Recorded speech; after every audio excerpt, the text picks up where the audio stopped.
రంపచోడవరంలో జరిగినటువంటి ఎదురుకాల్పుల్లో ముగ్గురు మావోలు మృతి చెందారు. మృతి చెందిన వారిలో సెంట్రల్ కమిటీ సభ్యుడు కామ్రేడ్ గాజర్ల రవి బ్రదర్ అశోక్ మనతో ఉన్నారు. ఆయనతో మాట్లాడించే ప్రయత్నం చేద్దాం. సరే, ఏంటి అసలు మీతో చివరిసారిగా ఎప్పుడు మాట్లాడారు, ఏమన్నా చెప్పడం జరిగింది? ఎందుకంటే గత 2 నెలలుగా కూడా ఆపరేషన్ కగారు జరుగుతుంది. మీకు ఇప్పటికన్నా చూపించారా రవి గారి మృతదేహాన్ని? అంటే వాస్తవంగా నిన్న మీడియాలో వచ్చినటువంటి వార్తల ఆధారంగా మేము అక్కడ తెలంగాణ పోలీసుల్ని కనుక్కునే ప్రయత్నం చేశాము. ఇది వాస్తవమా, వార్తలు నిజమా కాదా అని కనుక్కుంటే వాళ్ళు పొద్దుటపూట 11 గంటల సమయంలో కాల్ చేసినప్పుడు ఇంకా మాకు నిర్ధారణ అవ్వలేదు, నిర్ధారణ కాగానే చెప్తామని చెప్పారు.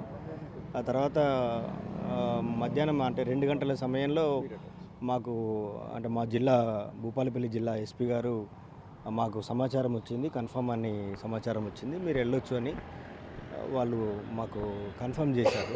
దాని తర్వాత మేము అక్కడి నుంచి బయలుదేరి ఒక వెహికల్ తీసుకొని అక్కడి నుంచి బయలుదేరి కుటుంబ సభ్యులము రాత్రి 11 గంటలకి ఇక్కడికి రంపచోడవరం చేరుకోవడం జరిగింది.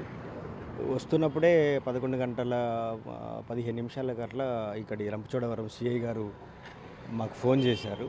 మేము ఇక్కడ మారడిమెల్లి అందుబాటులో ఉండగానే కాల్ చేసి అదే డెడ్ బాడీస్ మా దగ్గరికి వచ్చినాయి, హాస్పిటల్లో చేర్చాము, మరి అవి కన్ఫర్మ్ అయింది కాబట్టి మీకు ఇన్ఫర్మేషన్ ఇవ్వడానికి కాల్ చేశామని చెప్పారు. సార్, మేము ఆల్రెడీ రీచ్ అవుతున్నాం సార్, దగ్గరికి వచ్చామనే విషయం సార్తో చెప్పినాం. అయితే వస్తే మీరు స్టేషన్కి రండి అమ్మా అని చెప్పారు. రాగానే మేము 12 గంటల రాత్రి సార్ని వెళ్ళి స్టేషన్లో సిఐ గారిని ఎస్ఐ గారిని కూడా కలవడం జరిగింది.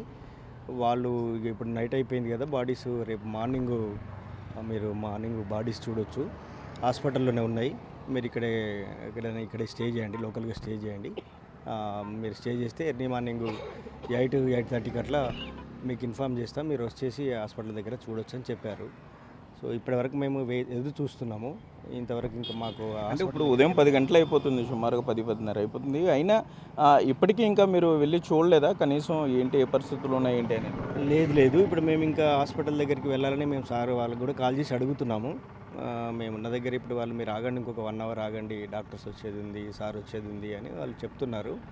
సో కనీసం ఫొటోస్ రిలీజ్ చేయలేదు సార్ ఇప్పటి వరకు, డెడ్ బాడీస్ ఫొటోస్ రిలీజ్ కాలేదు. రెండోది మేమైనా కనీసం చూసి మావా కాదా అని ఐడెంటిఫై చేసుకునే అవకాశం ఇవ్వండి, తద్వారా కుటుంబాలకు అర్థమవుతుంది కదా విషయము. మీరైనా ఫొటోస్ రిలీజ్ చేస్తేనైనా మేము కనీసం ఐడెంటిఫై చేసుకుంటామని సార్ వాళ్ళని రిక్వెస్ట్ చేస్తూ అడిగాము. సరే, మీరు చూసిన తర్వాతనే ప్రాసెస్ ఎట్లా స్టార్ట్ అయ్యింది, ఒక 1 అవర్ ఆగండి అని వాళ్ళు చెప్తున్నారు, ఆపుతున్నారు. ఇప్పటికైతే హాస్పిటల్ దగ్గరికి వెళ్ళకుండా ఆపితే ఇక్కడ ఒక రెసిడెన్సీ దగ్గర ప్రస్తుతం. మీకు ఏమైనా అనుమానాలు ఉన్నాయా ఎన్కౌంటర్ మీద? అంటే ఇది కూంబింగ్ జరుగుతుండగా ఎదురు కాల్పులు అని చెప్తున్నారు, మీకేమైనా అనుమానాలు ఏమన్నా, లేకపోతే అట్లా ఏమన్నా మీరు ఏమన్నా చెప్తున్నారు? అంటే ఇప్పుడు మేము ఒక్కసారి డెడ్ బాడీ చూడగలిగితేనే ఏదైనా మేము అంచనాకు రాగలుగుతామండి. ఎందుకంటే వాస్తవంగా ఏం జరిగింది అనేది ఇప్పటివరకు కూడా మాకైతే అంత చిక్కలేదు. జరిగిన సంఘటన గురించి మేము ముందస్తుగా ఏం చెప్పడం కంటే కనీసం డెడ్ బాడీస్ చూడగలిగితే అసలు వాళ్ళేనా కాదా కూడా ఇంకా మేము నిర్ధారించుకోలేకపోతున్నాము. అంటే పోలీస్ డిపార్ట్మెంట్ సైడ్ నుంచి అయితే వాళ్ళే అని చెప్తున్నారు, కానీ మేము వాళ్ళు ఫొటోస్ రిలీజ్ చేయకపోవడము, తర్వాత మమ్మల్ని కనీసం డెడ్ బాడీస్ చూసుకునే అవకాశం ఇవ్వకపోవడం మూలంగా మేము ఇప్పుడు అది వాళ్ళా కాదా అనేది కూడా ఇంకా మేము పూర్తిగా నిర్ధారించుకోలేని స్థితిలో ఉన్నాం. కాబట్టి ఒకవేళ బాడీస్ చూడగలిగితే ఏం జరిగింది అనేది మేము కూడా కొంత అంచనాకు రాగలుగుతామని అనిపిస్తుంది. అంటే మీరు చివరిసారిగా ఎప్పుడు మాట్లాడారు గాజర్ల రవి గారితో, ఎప్పుడు కాంటాక్ట్లోకి రావడం జరిగింది? అంటే 2004 చర్చల్లో ఆయన చర్చలో పాల్గొన్న నలుగురిలో ఈయన కూడా ముఖ్య సభ్యుడు, అప్పుడు జనరల్గా చూసుంటారు. ఆ తర్వాత మీరు కలవటం ఏమైనా జరిగిందా? అంటే వాస్తవంగా నేను 2015 వరకు నేను కూడా మావోయిస్ట్ ఉద్యమంలో పనిచేశాను. ఆ సందర్భంగా నేను 2013-14 వరకు ఉద్యమంలోనే ఆయనని కలవడం జరిగింది.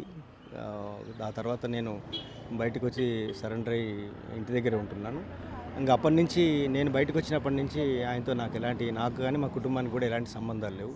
మా కుటుంబం కూడా 2004 చర్చల సందర్భంగా హైదరాబాద్కి వెళ్ళి మా కుటుంబము, మా కొంతమంది బంధువులు, ఫ్రెండ్స్ అంతా కూడా కలిసి వచ్చిన సందర్భం తప్ప ఇంకా అప్పటి నుంచి ఇప్పటివరకు ఎలాంటి సంబంధం లేదు మాకు. అంటే మీరు దళంలో ఆల్రెడీ పనిచేసి ఉన్నారు కాబట్టి ఇక్కడ చెప్పేది ఏంటంటే, ఇక్కడ కొంత దళంలోకి తీసుకెళ్ళడానికి రిక్రూట్మెంట్ ప్రాసెస్ అంతా జరుగుతున్నది ప్రచారం, లేకపోతే ఇక్కడ షెల్టర్ జోనా, లేకపోతే పోలీసులు చెప్తున్నట్లుగా కథనాలు వస్తున్నట్లుగా ఇది రిక్రూట్మెంట్ ప్రాసెస్లో భాగంగా గాజర్ల రవి ఇక్కడికి వచ్చారనుకుంటున్నారా?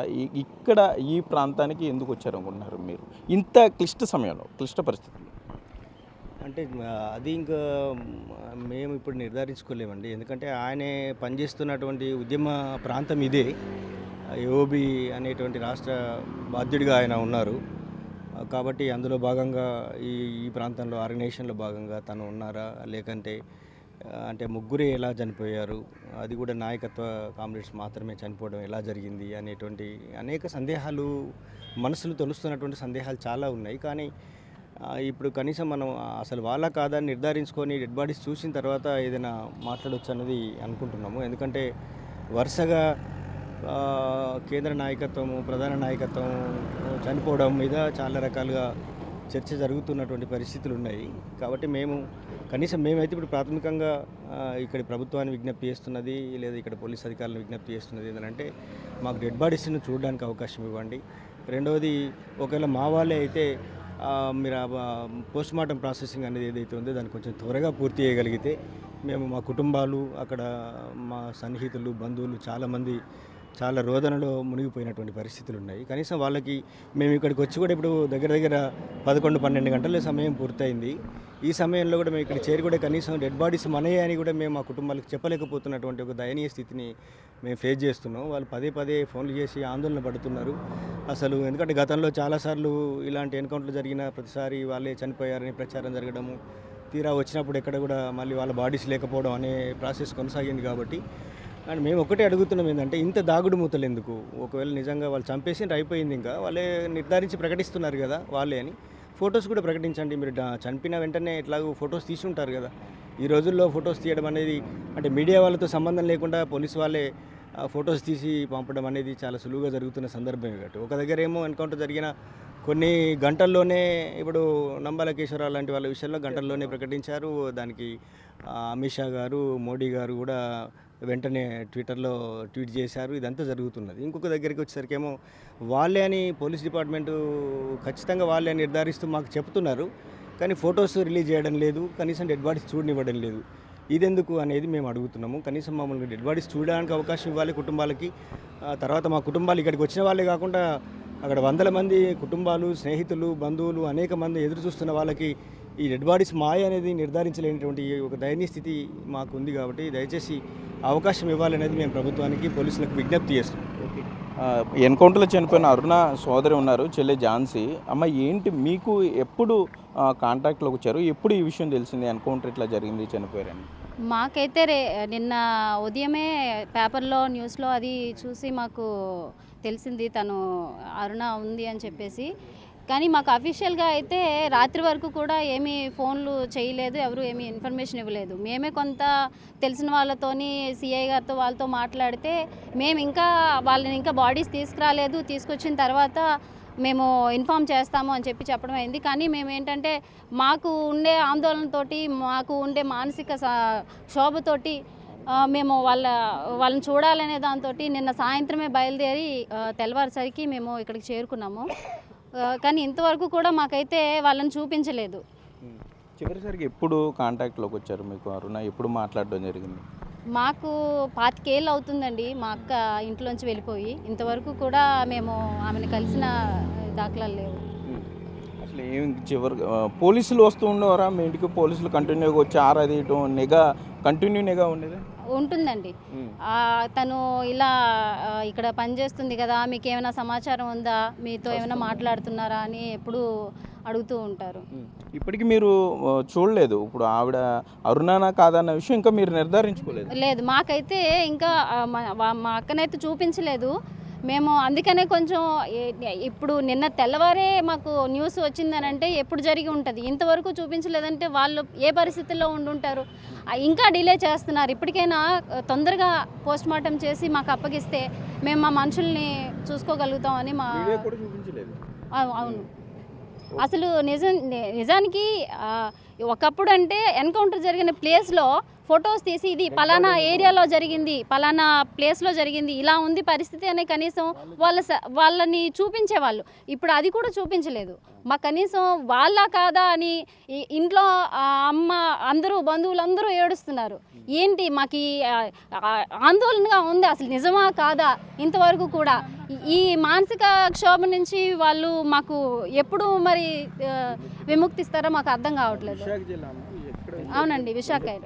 అయితే మొత్తం మీద మనం చూస్తే కనుక ఇక్కడ కామ్రేడ్ గాజర్ల రవి అట్లాగే అరుణ సంబంధించిన కుటుంబ సభ్యులు ఇక్కడికి చేరుకున్నారు. అంజు కుటుంబ సభ్యులు ఇంకా వారు వచ్చారా లేదా, వారికి విషయం తెలిసిందా, లేకపోతే వారు ఇక్కడ ఉన్నారా లేదా అని కూడా తెలియదు. ఏం చెప్తారు ఇప్పుడు ఇదంతా కౌంటర్? నా పేరు లక్ష్మణరావు సార్, నేను టీచర్ని అండి. నేను ఉదయం టీచర్లో క్లాస్ రూమ్లో ఉండగా నాకు ఒక ఫోన్ కాల్ వచ్చిందండి. మీరు టీవీ చూస్తున్నారా అని అడిగారండి. నేను క్లాస్ రూమ్లో ఉన్నానండి. అంటే మీరు ఇమ్మీడియట్లీ ఇంటికి రండి, మీరు టీవీ చూడండి, టీవీ 9 చూడండి అని చెప్పి కబురు వచ్చిందండి. వెంటనే నేను పర్మిషన్ తీసుకొని స్కూల్ నుంచి ఇంటికి వచ్చానండి. స్క్రోలింగ్లో స్పష్టంగా కనబడుతోందండి ఈ గాజర్ల రవి చచ్చిపోయాడు, అరుణ చచ్చిపోయింది, నా కూతురు ఫోటో కూడా చూపిస్తుంది. ఇది నేను మాత్రమే కాదండి, మా విలేజ్ చుట్టుపక్కల మా బంధువర్గం అందరూ చూశారండి. నేను ఇంటికి వెళ్ళేటప్పటికి వందలాది మంది చేయిపోయారండి. ఏమైంది, నిజమేనా, అలా జరిగిందా, ఏమిటి, అరుణకాయ ఉందా అని అడిగారండి. నాకే అసలు ఏం తెలుసండి, నేను చెప్పడానికి ఏమీ తెలియదు. సరే మేము అప్పుడు నేను మధ్యాహ్నం చేసి ఇక్కడ సిఐ గారికి కాల్ చేశానండి. నేను రంపచోడవరం సిఐ గారికి కాల్ చేసి, సార్ ఇట్లా టీవీలో స్క్రోల్లో చూస్తున్నాను సార్, అట్లాగే మీడియాలో వస్తుంది, న్యూస్ పేపర్లో వచ్చింది, ఆ అరుణ నా కూతురు సార్, ఏంటి పరిస్థితి సార్, మీరు ఏమైనా చూసారా సార్, బాడీ గురించి మీకు ఏం తెలుస్తా, మాకు ఇన్ఫర్మేషన్ ఇవ్వండి సార్, మమ్మల్ని ఎప్పుడు రమ్మంటారు అని అడిగాను అనమాట. ఆ పేపర్లో వాళ్ళు అట్టగా రాస్తుంటారండి, అది కరెక్ట్ కావచ్చు, ఇంకా మేము ఐడెంటిఫికేషన్ చేయలేదు, బాడీలు తీసుకురాలేదు, తీసుకొచ్చాక మేము చెప్తామండి అని అన్నారు. సాయంత్రం 6:30 చేసి సారే నాకు కాల్ చేసి అయ్యా 3 బాడీలు తీసుకొచ్చేసాము, ఎవరు సరెండర్ అయిపోయిన వాళ్ళు ఎవరో ఉంటారు కదా, పాత వాళ్ళు మాజీలు ఉంటారు, వాళ్ళ చేత ఐడెంటిఫికేషన్ చేస్తున్నామండి. అయితే సార్ మేము వెంటనే బయలుదేరిపోయి వచ్చేస్తున్నాం సార్ అని చెప్పి ఇంటికాడ చెప్పి బంధువులకి చెప్పి మేము బాడీ తీసుకురావడానికి వెళ్తున్నామని చెప్పి అప్పటికప్పుడు వెహికల్ మాట్లాడుకొని బయలుదేరిపోయి తెల్లవారు 4:30-5 గంటలకు ఇక్కడికి వచ్చేస్తున్నాం సార్. ఇక్కడికి వచ్చేసి అప్పుడు ఎవరు ఉంటారు కంటే మాకు ఎవరు దొరకలేదు, ఎవరు కనపడలేదు మాకు.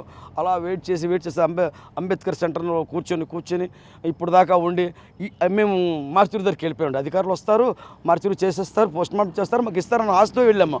అప్పుడేమో గ్రేహౌండ్స్ వాళ్ళు ఇద్దరు వచ్చారండి, వచ్చేసి మిమ్మల్ని సిఐ గారు స్టేషన్కి రమ్మంటున్నారు అని చెప్పారండి.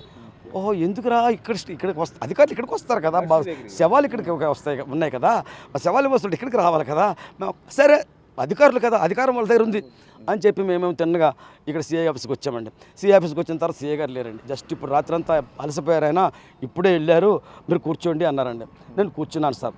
కూర్చున్న తర్వాత మళ్ళీ ఏమన్నారంటే రైటర్ గారు రైటర్ గారు వచ్చారండి. వాళ్ళు టిఫిన్ పొట్టలు గట్ల తీసుకొచ్చి మీరు తీసుకోండి, టిఫిన్ చేయండి, ఫ్రెష్ అవ్వండి, ఏం గాబరా పడక్కర్లేదు, మేము హెల్ప్ చేస్తాం. లేదు సార్ అది ఇంత బాధ ఎందుకు వస్తుంది సార్, చూపించలేదు సార్. అప్పుడు ఆయన ఏమన్నారు, సిఐ గారు అన్నమాట ప్రకారం ఏం అర్థం చేసుకోవాలి, నేను మేమే ఐడెంటిఫై చేయలేదు, సరెండర్స్ను లొంగిపోయిన వాళ్ళ చేత ఐడెంటిఫై చేయిస్తాను అన్నారు. మరి పత్రికల్లో మీడియాలో ఎలా వచ్చింది సార్ అని అడిగాను. అది కాకుండా నాకు ఒక డౌట్ ఏంటంటే సార్, అధికారులు మానవులుగా ప్రయత్నించాలి, పోలీసు వారు కూడా, ఎందుకంటే వాళ్ళు మనుషులే కాబట్టి, ప్రాణం వాళ్ళకి ఉంటుంది కాబట్టి. ఇప్పుడు పెద్ద నాయకులు చనిపోయినప్పుడు శవాన్ని తీసుకొచ్చిన తర్వాత పోలీసు వారు ఏం చేయాలి, నీ మెడలో చైన్ దొరికింది, నీ జేబులో పర్సు దొరికింది, నీ జేబులో సెల్ల దొరికింది, నీ జేబులో చీటీలు దొరికాయి, ఉత్తరాలు దొరికాయి, డైరీలు దొరికాయి అంటున్నారు కదా, డబ్బు దొరికినప్పుడు కానీ ఏమన్నా ఎక్కడన్నా వచ్చిందా సార్, రావడం లేదు. దయచేసి పోలీసు అధికారులు కూడా నేను రిక్వెస్ట్ చేసేది ఏంటంటే, కొన్ని జాతీయ మానవ హక్కుల కమిషన్ ఒకటి గైడ్లైన్స్ ఇచ్చింది ఎలా చేయాలి, భారత రాజ్యాంగ చట్టం ఒకటి చెప్పింది పోలీసు అధికారాలు ఏంటి, విధులు ఏమిటని. మరి వాటిని పాటించకుండా వాటిని వాయిలేట్ చేసుకొని ప్రజల మీద జులుం చేసి వచ్చిన తర్వాత ఏమన్నారు, అక్కడ అశోక్ వాళ్ళ ఫ్యామిలీకి అక్కడ ఇచ్చారు రూము, మాకు ఇక్కడ ఇచ్చారు. నాకు ఆశ్చర్యం వేసింది, ఎందుకు మేము కలిసి మాట్లాడుకోకూడదా, మేము బాధితులం కదా, వాళ్ళ అబ్బాయి చనిపోయాడు, నా అమ్మాయి చచ్చిపోయింది, మేము మాట్లాడుకుని ఏమన్నారో సిఐ గారు ఏం చెప్పారో ఏం చేద్దాం మనం అనుకోవాలి కదా, అనుకోకుండా ఎందుకు మమ్మల్ని సెపరేట్ చేస్తున్నారని అనుమానం వచ్చిందండి. అనుమానం వచ్చి మేము ఏం నిర్ణయించుకున్నామంటే, ఇప్పుడు ఇమ్మీడియట్లీ మార్చూరు దగ్గరికి వెళ్తాం. ఇప్పుడు ఇవ్వనివ్వండి, ఎలాగ ఇవ్వనివ్వండి, అక్కడే ఉంటామండి. మేము చేస్తాము, వెళ్ళమండి ఇక్కడి నుంచి. అయితే మొత్తం మీద చూస్తే వారి బాధ మీకు అర్థమై ఉంటుంది. అర్ధరాత్రి వచ్చారు, ఇప్పటి వరకు కూడా కనీసం ఆ మృతదేహాలను వారు ఐడెంటిఫై, ఎందుకంటే పత్రికల్లో రావడం వేరు, ఛానల్స్లో రావడం వేరు, పేర్లు చెప్పడం వేరు, కుటుంబ సభ్యులు వారిని గుర్తించాలి, ఐడెంటిఫై చేయాలి, కానీ ఆ ప్రాసెస్ ఇంకా జరగలేదు. పోలీసులు కొంత సమాచారం ఇచ్చినా కూడా ఈ ముందు ఆ మార్చురీ దగ్గరికి పంపిస్తే మృతదేహాలను చూసిన తర్వాత కొంత స్వావలంబన ఉంటుంది, వారి బంధువులకి చెప్పుకునే అవకాశం ఉంటుందని కూడా ఇక్కడ చెప్తున్నారు. చెప్తున్నారు. అయితే గాజర్ల అశోక్, గాజర్ల రవి వాళ్ళ సోదరులు మాత్రం ఇప్పటికీ చెప్తున్నారు కొన్ని సందేహాలు అయితే ఎన్కౌంటర్ మీద ఉన్నాయి, వాటన్నిటిని నివృత్తి చేసుకోవాల్సిన అవసరం ఉందంటూ కూడా ఇక్కడ కుటుంబ సభ్యులు చెప్పే పరిస్థితి ఉంది. Cameraman Bhagyarath Sagar, big TV, Rampachodavaram.